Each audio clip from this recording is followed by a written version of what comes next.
course of my career, I've met many people who are struggling in different areas of their life, whether it be in a relationship, issues with parenting, or a personal issue such as depression or low self-esteem.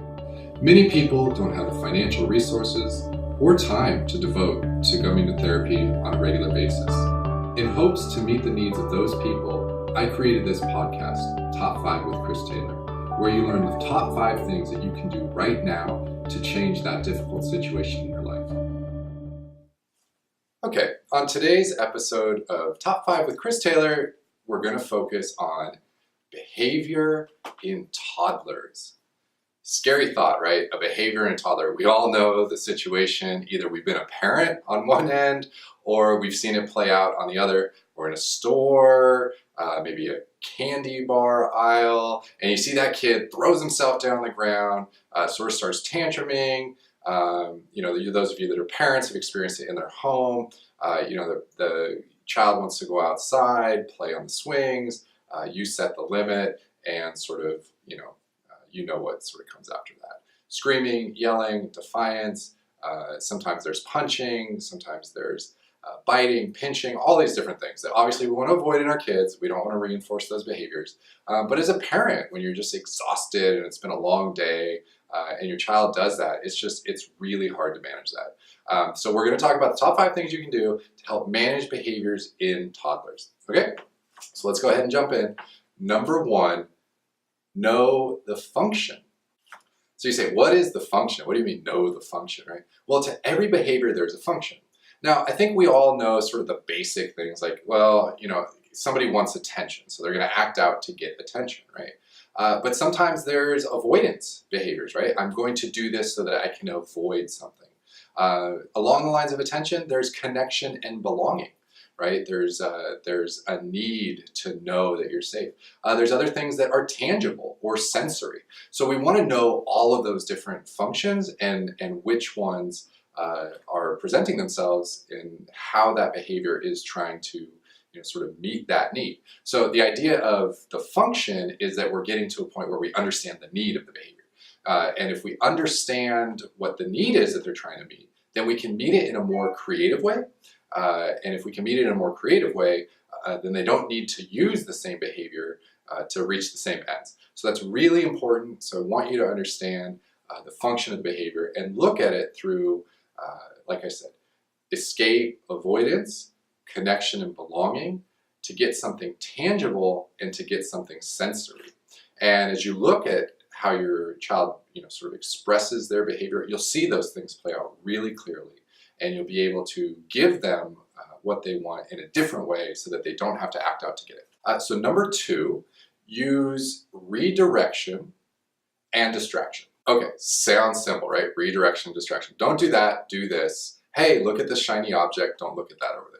Right? Now, what we want to sort of caution ourselves and avoid against is that we're indirectly reinforcing the behavior. So you don't want to use something that's distracting, that's going to reinforce that if they do this behavior, then, well, maybe they don't get that, but they get this other thing, right? So we want to be very clear on how we use distraction. Distraction should be something like, hey, come over here.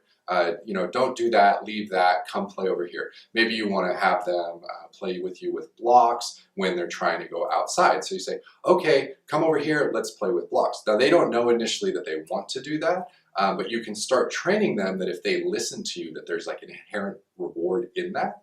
Obviously, if they're saying, I want a candy bar, I want a candy bar, I want a candy bar, you're not going to sit there and say, okay, well, if you don't do that, I'm going to give you a soda, right? So you want to make sure that you're doing things that sort of fit in your family's culture, in your belief system, and like I said, isn't reinforcing, anything unintended in your kids. And sort of along with the distraction, redirection. I think they go hand in hand. I sort of split them out in number 2, but I think you can sort of put them together as somewhat the same thing. Distraction is providing something else for them to sort of do or to focus on, whereas redirection is just giving them a redirection. Hey, instead of going over there and causing a conflict with your sibling, come over here because we're going to go into your room and we're going to do this. Or, do you want to help, mom or dad do this specific task? And when you redirect, if you give them sort of a special task to do, then they'll really enjoy that and they'll feel special, and they can sort of meet again that function that we talked about earlier in that way. Okay, so number 3, always praise. It's so important to praise our kids, and it's really hard when your kid's displaying a behavior to introduce praise. Like, who would do that, right? Your kid is acting, they've just scratched you, they've pinched you, they've kicked their brother or sister, they've thrown one of their toys and maybe like scuffed the wall, something to that effect. Who's gonna be like, oh honey, you're doing a wonderful job, right? Well, there's a point when the behavior stops, right? And that's where we wanna catch it. That's where you wanna introduce your praise. Oh, great job, awesome job, thank you so much for stopping. Right? And it's just like, well, why am I going to say thank you or praise them when they stop? Because that's the moment of reinforcing, right? So what you want to do is you want to sort of ignore, right? You want to ignore the actual behavior and wait for that moment of praise, because either they're going to get reinforced for the negative behavior, or they're going to get reinforced for the positive behavior through the positive praise. So really make sure that you're trying to find and looking out for those opportunities to praise your kids, no matter how small it may be. Make sure you do it. Number 4, set consistent limits. Okay, set consistent limits. I know that's what we're trying to do. We're trying to make the kids stop doing what we don't want them to do. So how do you do that? You tell them to stop, right? Stop it. Don't do that. Well, certain part of that is true. Now, the message of how we set that limit is important, because we want to make sure that it's clear, but we want to make sure that it's consistent, that each time they do something, they're met with the same message. So if it's a mom and a dad, and the mom's giving a message and the dad's giving a different message, the kid is going to lose that element of predictability. So make sure it's consistent, so they can start predicting what's right and wrong. Because ultimately, toddlers, young kids, they are struggling to learn the difference between right and wrong. The only way they know is by referencing the adults in their lives and making sure that things are consistent. Because ultimately, you're gonna have the people in the house, parents, caregivers, grandparents, babysitters, but you're also gonna have larger culture, schools, work, all these different places where they need to know sort of how they fit in. So last thing, number 5, enforce clear and consistent consequences, right? So we want to make sure that we're knowing the function, that we're using redirection and distraction, that we're always praising, that we're setting consistent limits, but sometimes they may still have the behaviors that we're trying to eliminate. So when they do that, have clear and consistent consequences. Now, consequences can be removing a stimuli, right? It can be giving something to them that they might not want, like a timeout or a removal from the situation. So look at what consequences you're going to assign and make sure they're consistent. I can't speak enough to the fact that they have to be consistent.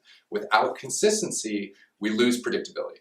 Without predictability, kids feel chaotic. They don't know how to regulate themselves. And if they can't regulate themselves off of consistent boundaries and anticipated consequences, then they're left to their own devices to figure it out. And you'll see behaviors not only continue, but you'll actually see them escalate. And if you doubt that, I would have you look at environments that are highly structured and have a lot of consistency, and I bet you'll see less behaviors present in your kids. So learn through that. Also learn through what's working, but try to implement these 5 things. And I know, although it'll be difficult, that you'll see these behaviors decrease, and you'll feel a lot better, not only about who your kid is, but you'll feel more competent as a parent. And ultimately, as parents, that's what we want to feel, right? We want to know that we're doing a good job as a parent, and that we don't have to sort of hold those negative feelings of guilt and am I doing a good job kind of stuff. So, okay, so do that, and I wish you luck in dealing with your children. If you liked what you just saw, and you would like more information about how you can implement these top 5 things into your life right now, please check out this and additional videos on my website, www.christaylormft.com.